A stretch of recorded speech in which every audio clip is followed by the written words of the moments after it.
Marcus wasn't lost. Not exactly. He was just temporarily geographically challenged, which sounded way better than admitting he'd been wandering the hotel corridors for 20 minutes looking for his brother's engagement party. The invitation clearly said Skyline Hotel, floor 12, Pacific Room, so when he heard laughter and music coming from behind frosted glass doors marked private event, he didn't think twice about pushing them open. The room was packed with guys in their 20s and 30s, all holding beers and wearing matching t-shirts that read Team Groom. A banner hung across the back wall declaring Jake's last night of freedom in glittery letters. Marcus blinked, realizing his mistake, but before he could back out, someone spotted him. "There he is," shouted a tall guy with perfectly styled hair, raising his beer. "We thought you bailed on us, man." Marcus opened his mouth to explain, but another voice cut through the noise. "About time, mystery guest. We've been waiting for you to start the games." Before Marcus could process what was happening, someone thrust a beer into his hand and guided him toward a circle of chairs in the center of the room. The guys were all grinning at him expectantly, and Marcus felt his face heat up with embarrassment. I think there's been a mistake," he started, but his words were drowned out by cheers and applause. "No backing out now," called out a stocky guy with a beard. "Jake's been hyping up his mysterious +1 all week. We finally get to meet the famous Marcus." Marcus's eyes widened. They actually knew his name. What were the odds? That's when he saw him. Standing near the bar, leaning against the wall with an amused smirk, was possibly the most attractive man Marcus had ever seen in person. Tall, broad-shouldered, with dark hair that looked like he'd run his fingers through it, and green eyes that seemed to be laughing at some private joke. He was watching the chaos unfold with obvious entertainment. The man pushed off from the wall and walked over, extending his hand to Marcus. "I'm Ryan," he said, his voice warm and slightly rough. "Jake's best man, and you must be the +1 who's been keeping us in suspense." Marcus shook his hand, trying not to notice how warm and firm Ryan's grip was. "Actually, I think I'm in the wrong place at the wrong time," Ryan interrupted smoothly. "Story of my life. Don't worry about it. Jake's running late anyway, so we're just killing time until he gets here." The group was watching this exchange with keen interest, and Marcus caught several guys whispering to each other. Someone had pulled out their phone and seemed to be taking notes. "All right, everyone," Ryan called out, not breaking eye contact with Marcus. "Let's get this party started properly. Time for some games while we wait for the groom." The next thing Marcus knew, he was sitting in a circle playing what appeared to be a combination of truth or dare and 20 questions, with a group of strangers who all seemed convinced he belonged there. Every time he tried to explain the mix-up, someone would interrupt with another question or challenge. "Truth or dare, Marcus?" asked a guy with a man bun, grinning wickedly. Marcus glanced around the circle, feeling trapped but oddly entertained. "Truth, I guess. What's the craziest thing you've ever done for love?" Marcus felt his cheeks burn. I once drove 8 hours in a snowstorm to surprise someone for their birthday, only to find out they were spending it with their ex." The group made sympathetic noises and someone patted his shoulder. "Brutal, man. Their loss." Ryan was watching him with an unreadable expression. "What about you?" Marcus found himself asking. "Truth or dare?" "Dare," Ryan said without hesitation. Marcus's mind went blank. What was he supposed to dare this gorgeous stranger to do? "I dare you to tell us the worst pickup line you've ever used." Ryan laughed, a rich sound that made something flutter in Marcus's chest. "All right, but don't judge me too harshly. I once asked a guy if he believed in love at first sight, or if I should walk by again." The group groaned and laughed. "That's terrible," someone called out. "Did it work?" Marcus asked, genuinely curious. Ryan's eyes met his across the circle. "No, but maybe I was using it on the wrong person." There was something in his tone that made Marcus's breath catch. Around them, the group was making appreciative noises, and someone whispered, "Oh, this is getting good." The games continued, with Marcus somehow becoming the center of attention. He found himself laughing more than he had in months, trading jokes and stories with these strangers who had welcomed him so easily. Ryan seemed to be orchestrating everything, making sure Marcus was included, steering conversations his way, and generally acting like the perfect host. "Okay, final round," announced the guy with the beard, who Marcus had learned was named Dave. "Karaoke challenge. Everyone has to sing, no exceptions." "Oh no," Marcus said quickly. "I don't sing, like at all. I have the musical ability of a dying walrus." "Perfect," Ryan said, standing up and offering Marcus his hand. "Duet it is. We'll suffer together." "I really don't think." "Come on," Ryan said, his eyes twinkling with mischief. "What's the worst that could happen?" Famous last words, Marcus thought as he let himself be pulled to his feet. They ended up at the front of the room, sharing a microphone while Don't Stop Believing played in the background. Marcus had been right about his singing ability, but somehow Ryan managed to harmonize in a way that made them sound almost good together. The crowd was cheering them on, and Marcus found himself getting into it, hamming it up and pointing dramatically during the guitar solos. By the time they finished, both of them were laughing so hard they could barely stand. Ryan's arm was around Marcus's shoulders, and Marcus was leaning into him, feeling giddy and alive in a way he hadn't in ages.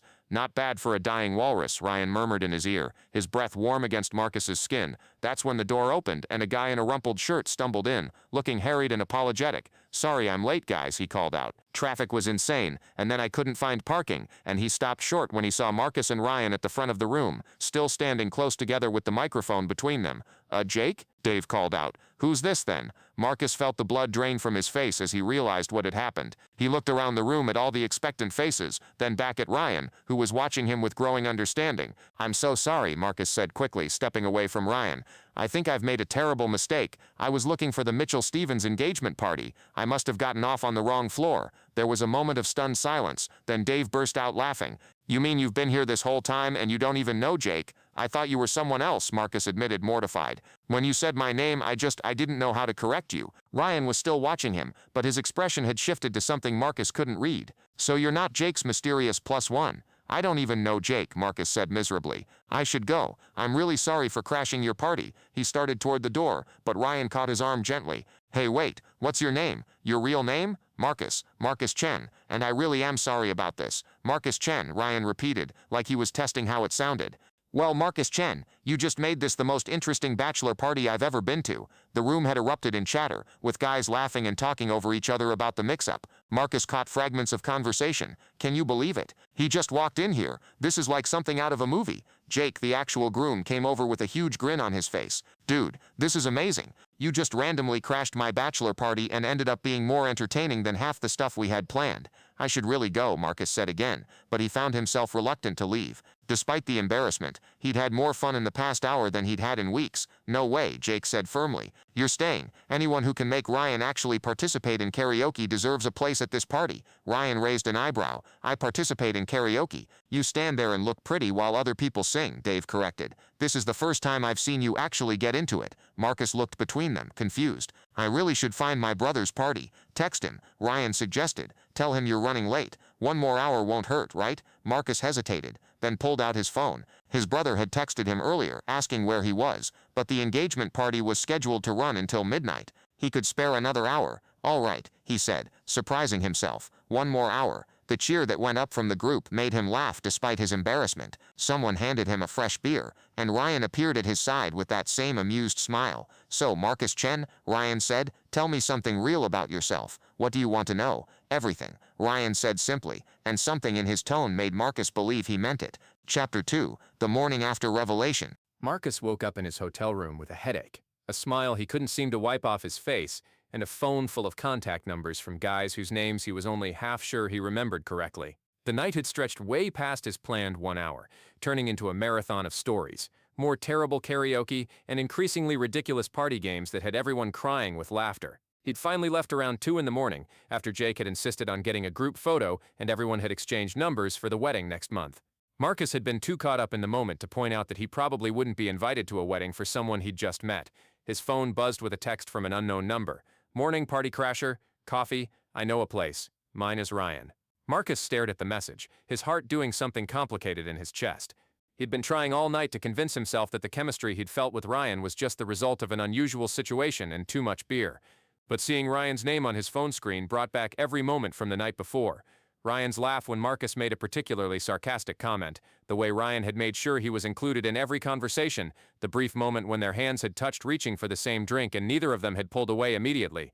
He texted back, "How did you get my number? You put it in my phone last night, don't you remember? You said I should text you if I ever needed someone to help me crash the right party next time." Marcus did remember that, vaguely. He also remembered Ryan laughing and saying something about how Marcus was surprisingly smooth for someone who claimed to be socially awkward.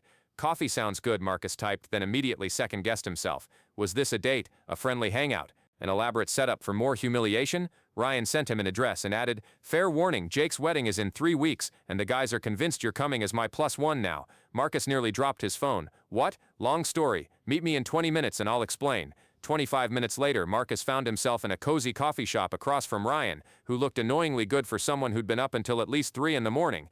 He was wearing a simple gray t-shirt and jeans, his hair still a little messy, and when he smiled at Marcus over his coffee cup, Marcus felt that same flutter from the night before. "So, Marcus said, wrapping his hands around his mug. Explain. Ryan's smile turned sheepish. After you left, the guys kind of spiraled. They're convinced that you crashing the party was fate or destiny or something equally ridiculous.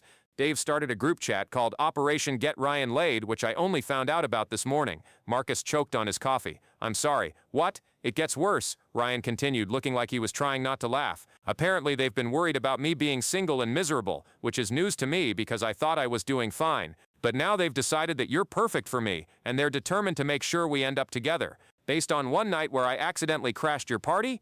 Based on the fact that I smiled more last night than I have in the past 6 months, according to Dave. Also, and I quote, Ryan actually looked happy for once instead of just pretending to be. Marcus felt heat creep up his neck. And what do you think about all this? Ryan was quiet for a moment, studying Marcus's face. I think my friends are meddling busybodies who need to get their own lives. But I also think last night was the most fun I've had in a long time, and I'd like to see you again. Not because of their scheming, but because I genuinely enjoyed talking to you. Even though I crashed your friend's bachelor party under false pretenses, especially because of that, Ryan said, grinning. Do you have any idea how boring most bachelor parties are?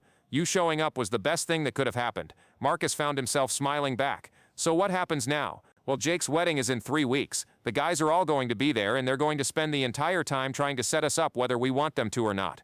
We have 2 options. We can let them make both our lives miserable with their matchmaking attempts, or, Ryan leaned forward slightly, we could beat them at their own game. Show up together, let them think their plan worked, and enjoy the wedding without having to dodge their setups all night. Marcus stared at him. You want me to be your fake date to a wedding? I want you to be my real date to a wedding, Ryan said quietly. The fake part would just be letting them think they orchestrated it. The words hung between them, and Marcus felt his heart rate pick up. You don't even know me. I know you're funny and kind and you have terrible taste in karaoke songs, but you commit to them completely. I know you drove 8 hours in a snowstorm for someone who didn't deserve it, which means you care deeply about people. I know you were mortified about crashing the party, but you stayed anyway because you didn't want to hurt anyone's feelings. And I know that talking to you feels easier than talking to most people I've known for years. Marcus felt something warm unfurl in his chest. This is crazy. The best things usually are, Ryan said. What do you say? Want to crash one more party with me? Marcus thought about his life back home, the job he tolerated but didn't love, the friends who meant well but were constantly trying to fix him up with someone because they couldn't understand that he was fine being single. He thought about how alive he'd felt the night before, laughing with strangers who'd welcomed him without question, singing terrible karaoke duets with a man who made him feel like the most interesting person in the room. Okay, he said, surprising himself. Let's do it. Ryan's smile was brilliant. Really, but I have conditions. Name them. First, if this gets weird or uncomfortable for either of us, we call it off. No hard feelings. Second, I'm not pretending to be someone I'm not. If your friends don't like the real me, that's their problem. And third, Marcus hesitated, then decided to be honest. I don't do casual very well. So if this is just about convenience or getting your friends off your back, tell me now. Ryan reached across the table and covered Marcus's hand with his own. Marcus, I haven't been interested in anyone in over a year. The fact that I'm sitting here asking you to be my date to a wedding after knowing you for 12 hours should tell you this isn't casual for me. The warmth of Ryan's hand on his was doing things to Marcus's ability to think clearly. Okay then, Ryan echoed, squeezing gently before letting go. So, want to hear about the rest of their plan? Because apparently, they've already started betting on when we'll have our first kiss. Marcus groaned. Please tell me you're joking. Dave sent me a spreadsheet this morning. He's very organized for someone who drinks beer for breakfast. Despite himself, Marcus started laughing. What have I gotten myself into? The adventure of a lifetime, Ryan suggested, or at least the most entertaining 3 weeks either of us has had in a while. Marcus looked across the table at Ryan, at his easy smile and warm eyes, and felt something click into place. Maybe this was crazy. Maybe fake dating someone he'd just met was the most ridiculous thing he'd ever agreed to do, but for the first time in months, he felt excited about something. All right, Ryan, whatever your last name is, you've got yourself a deal. Morrison, Ryan Morrison, and Marcus, yeah? This is going to be fun. Chapter 3, Operation Fake Dating. The next 2 weeks passed in a blur of text messages, phone calls, and carefully orchestrated casual meetings that were anything but casual. Ryan's friends had apparently appointed themselves as relationship supervisors, which meant that Marcus's phone buzzed constantly, with updates from the group chat he'd somehow been added to without his knowledge. They want to know if you're coming to Dave's barbecue this weekend, Ryan said during one of their coffee dates. They'd fallen into a routine of meeting every few days, ostensibly to coordinate their story for the wedding, but really because Marcus found himself looking forward to seeing Ryan more than he wanted to admit. Do I want to go to Dave's barbecue? Marcus asked, stealing a piece of Ryan's blueberry muffin. That depends. How do you feel about being interrogated about your intentions toward me while eating overcooked burgers? Sounds delightful. Will you protect me from the interrogation? Ryan grinned. I'll try, but they're pretty determined. Jake texted me yesterday asking if I needed help picking out an engagement ring. Marcus nearly choked on his coffee. It's been 2 weeks. I know. I told him we weren't there yet, and he said, and I quote, "But you're thinking about it, right? Are you?" The question slipped out before Marcus could stop it, and he felt his face heat up. "Sorry, that was. Am I thinking about it?" Ryan asked, his expression suddenly serious. Marcus nodded, not trusting his voice. Ryan was quiet for a long moment, and Marcus started to panic that he'd ruined everything by pushing too hard too fast. But then Ryan said, "Yeah, actually, I am." The words hit Marcus like a physical thing, warm and startling and terrifying all at once. "Ryan, I know it's crazy," Ryan continued quickly. "I know we've only known each other for 2 weeks, and most of that has been pretending for your friend's benefit. But spending time with you doesn't feel like pretending anymore. It feels like the most real thing in my life right now." Marcus stared at him, his heart doing complicated things in his chest. "This was supposed to be fake. I know we barely know each other. I know that too. Your friends are going to be insufferably smug if they find out they were right." Ryan laughed, some of the tension breaking. "They're going to be insufferable either way. The question is, do you care?" Marcus thought about it, really thought about it. He thought about how Ryan remembered that he took his coffee with oat milk, and always ordered him the chocolate croissant without being asked. He thought about how Ryan listened when he talked, really listened, and asked follow-up questions about things Marcus mentioned in passing. He thought about how Ryan had driven across town the previous week just to bring Marcus soup when he was sick, and had stayed to watch terrible movies with him even though Marcus was probably contagious. He thought about how being with Ryan felt like coming home to a place he'd never been before. "No," he said finally. "I don't care if they're smug, but I care about this being real. It is real," Ryan said softly. "At least it is for me." Marcus reached across the table and took Ryan's hand, threading their fingers together. "For me too." They sat like that for a moment, hands linked across the small table, and Marcus felt something settle into place.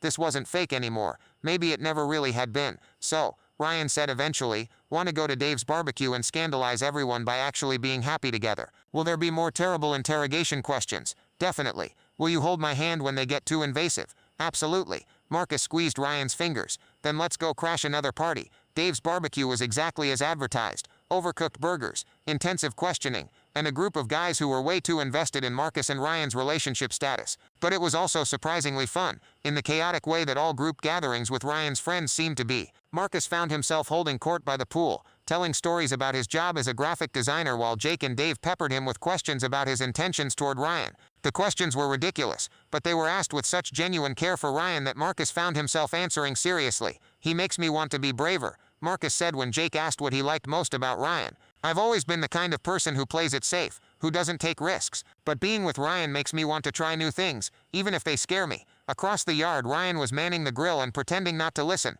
but Marcus caught the smile that spread across his face. "And what about you?" Dave asked Ryan later, when they were all sitting around the fire pit as the sun set. "What do you like about Marcus?" Ryan looked over at Marcus, who was currently engaged in an animated debate with Jake about the best pizza toppings, and his expression went soft. "He makes everything more interesting," Ryan said. "I didn't realize how bored I was with my life until he showed up and turned everything upside down. And he's kind in a way that's not performative. You know, he actually cares about people, even when they're strangers who accidentally crash his brother's engagement party." "Wait, what?" Dave said, sitting up straighter. Marcus realized the whole group was now staring at him. "Oh, right. I never told you guys the rest of the story." He explained about originally looking for his brother's engagement party, and how he'd spent the entire evening there after leaving the bachelor party, fielding questions about why he was 3 hours late and slightly drunk. "So you crashed 2 parties in one night?" Jake asked, looking impressed. "Technically, I only crashed yours. The other one was supposed to be there for, but you had more fun at ours," Dave said with satisfaction. Marcus glanced at Ryan, who was watching him with warm eyes and a soft smile. "Yeah, I did." Later, when the party was winding down and people were starting to head home, Marcus and Ryan found themselves alone on Dave's back porch, sharing a beer and watching the stars. "Your friends are," Marcus began. "A lot," Ryan finished. "I know. I was going to say sweet, actually. Overbearing and nosy, but sweet. They really care about you." Ryan bumped his shoulder against Marcus's. "They like you too. Dave asked me if you had any single friends. I'll keep that in mind." Marcus was quiet for a moment, then said, "Ryan, yeah, when we go to Jake's wedding next week it's not going to be fake anymore, is it?" Ryan turned to look at him, his face serious in the dim light from the porch. "Do you want it to be?" "No," Marcus said without hesitation. "I want it to be real. All of it." Ryan's smile was soft and genuine, and completely unguarded. "Good," he said simply. "Because I'm falling for you, Marcus Chen, and I don't want to pretend otherwise anymore." Marcus felt his heart skip. "Just falling." Ryan leaned closer, close enough that Marcus could see the flecks of gold in his green eyes. "Okay, fine. I've already fallen. Hard." Good, Marcus echoed, closing the distance between them, because so have I. When Ryan kissed him, soft and sweet and tasting like beer and summer nights, Marcus thought distantly that this was definitely not how he'd expected his fake relationship to go. But as Ryan's arms came around him, and he melted into the warmth of being held by someone who saw him clearly and wanted him anyway, Marcus decided that reality was much better than any fake relationship could ever be. Chapter 4, Wedding Crashers. The sequel. The morning of Jake's wedding dawned bright and clear, and Marcus woke up in Ryan's apartment with butterflies in his stomach and a smile on his face. They decided that Marcus should stay over the night before, partially for convenience since the wedding venue was closer to Ryan's place, but mostly because they'd reached the point where sleeping apart felt unnecessary and strange. Marcus had worried it might be awkward, this new level of intimacy, but it had felt natural and right. They'd ordered takeout, watched a movie, and fallen asleep, curled together on Ryan's couch like they'd been doing it for years instead of weeks. "Morning, beautiful," Ryan murmured, appearing in the kitchen doorway with his hair sticking up at odd angles and wearing pajama pants and nothing else. Marcus, who was attempting to make coffee with Ryan's overly complicated machine, felt his face heat up. "Morning yourself, handsome." 3 weeks of fake dating had turned into something real and wonderful, but Marcus still felt a little giddy every time Ryan smiled at him like that, like Marcus was the best thing he'd seen all day. "Ready to scandalize everyone by actually being happy together?" Ryan asked, wrapping his arms around Marcus from behind and resting his chin on Marcus's shoulder. "Are we going to tell them the truth about how this all started?" Ryan was quiet for a moment.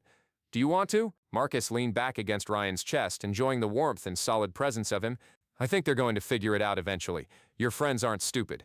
No, they're not. But they are going to be absolutely unbearable about being right. Can you live with that?" Ryan turned Marcus around in his arms, studying his face. "I can live with anything as long as you're here." The words were simple, but there was something in Ryan's tone that made Marcus's breath catch. "I love you," Ryan said quietly, like it was a secret he'd been keeping. "I know it's fast, and I know this whole thing started as fake, but it's real now. You're real, and what I feel for you is real, and I love you." Marcus felt his eyes sting with sudden tears. "I love you too," he whispered. "I love you so much it scares me." Ryan's smile was brilliant and soft and completely unguarded. "Good scared or bad scared?" "Good scared. The kind of scared that means something matters." Ryan kissed him then, soft and sweet and full of promise, and Marcus thought that this was what happiness felt like. Not the giddy rush of infatuation, but something deeper and steadier and more real. "We should get ready," Ryan murmured against his lips. "We should," Marcus agreed, but neither of them moved. They were only saved from being late by Ryan's phone buzzing with increasingly frantic texts from Dave about pickup times and last-minute wedding emergencies. 2 hours later, Marcus found himself standing in the back of a small lakeside chapel, wearing his best suit and watching Ryan fulfill his best man duties with easy grace. The wedding was beautiful and intimate, with maybe 50 guests total, and Marcus felt honored to be included in something so personal and meaningful. Jake looked nervous and happy and completely smitten as his bride walked down the aisle, and Marcus found himself thinking about what it would feel like to see Ryan at the end of an aisle like that. The thought should have terrified him, but instead it filled him with warm certainty. During the reception, Dave cornered Marcus at the bar while Ryan was off taking photos with the wedding party. "So," Dave said, accepting a beer from the bartender, "you two are really together now, aren't you?" Marcus raised an eyebrow. "What gave it away?" "The way you look at each other. It's different from how you looked at each other 3 weeks ago. More settled, like you're not performing anymore."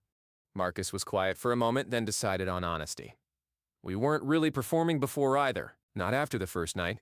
Dave grinned. "I knew it. Jake owes me $20. You bet on when we'd get together for real. We bet on whether you'd admit it was real. There's a difference." Dave clinked his beer against Marcus's. "For what it's worth, I'm glad you crashed our party that night. Ryan's been different since he met you, happier." "He makes me happier too," Marcus said, meaning it completely. "Good, because if you break his heart, I'll have to hurt you, and I really like you, so that would be awkward for everyone." Marcus laughed. "Noted."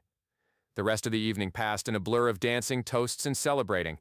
Marcus found himself pulled into the group photos, included in conversations about future plans, and generally treated like he'd always been part of this chosen family. It was overwhelming and wonderful, and exactly what he hadn't known he'd been missing. "Having fun?" Ryan asked during a slow song, holding Marcus close as they swayed together on the dance floor. "The best time," Marcus said honestly. "Your friends are wonderful. Crazy, but wonderful. They're your friends too now, you know. Whether you like it or not, you're stuck with us." Marcus looked around the reception, at Jake and his new husband laughing with their families, at Dave attempting to flirt with one of the bridesmaids, at all these people who had welcomed him without question and made him feel like he belonged. "I think I can live with that," he said. Ryan spun him around, making Marcus laugh and grab onto his shoulders for balance. "Good, because I have some news." "What kind of news?"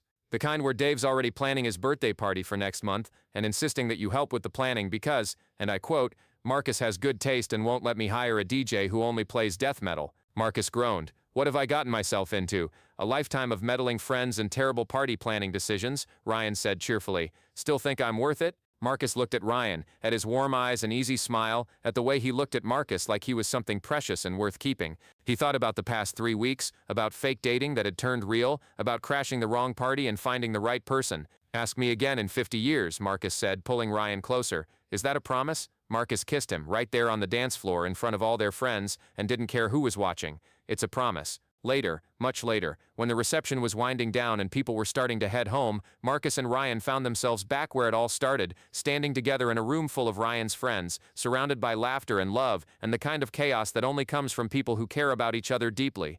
So, Jake said, appearing at their side with a slightly drunk smile and his new husband's hand in his. When's your wedding? Marcus choked on his champagne, but Ryan just laughed. Ask us again in a year. Is that your final answer? Dave called out from across the room because apparently everyone had been listening. Ryan looked at Marcus, raising an eyebrow in question. Marcus thought about everything that had brought them to this moment, about taking chances and crashing the right party at the wrong time, about falling in love when he least expected it.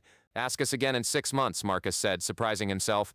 The cheer that went up from the group was loud enough to wake the entire hotel, but Marcus didn't care. He was too busy looking at Ryan, who was staring at him with wonder and joy and so much love that Marcus felt like he might float away. 6 months? Ryan asked quietly, just for him. 6 months, Marcus confirmed. Think you can put up with me that long? Ryan's answer was to kiss him breathless in front of all their friends, who cheered and whistled and made entirely too much noise about it. And as Marcus kissed the man he loved surrounded by the people who had become his chosen family, he thought that crashing the wrong party had turned out to be the best mistake he'd ever made. Chapter 5, 6 months later. Marcus was attempting to make dinner in Ryan's kitchen when his phone buzzed with a text from Dave. Emergency meeting. Ryan's acting weird. Come over now. Marcus frowned at the message, then called out to Ryan, who was in the living room supposedly watching TV but actually scrolling through his phone with an expression Marcus couldn't read. Dave wants me to come over. Says you're acting weird? Ryan's head snapped up and he looked almost guilty. Weird how? He didn't specify, just said it was an emergency. Marcus studied Ryan's face. Are you feeling okay? You have been a little off today. Well, I'm fine, Ryan said quickly. You should probably go see what Dave wants. You know how he gets when he thinks there's drama. Marcus was even more confused now, but he kissed Ryan goodbye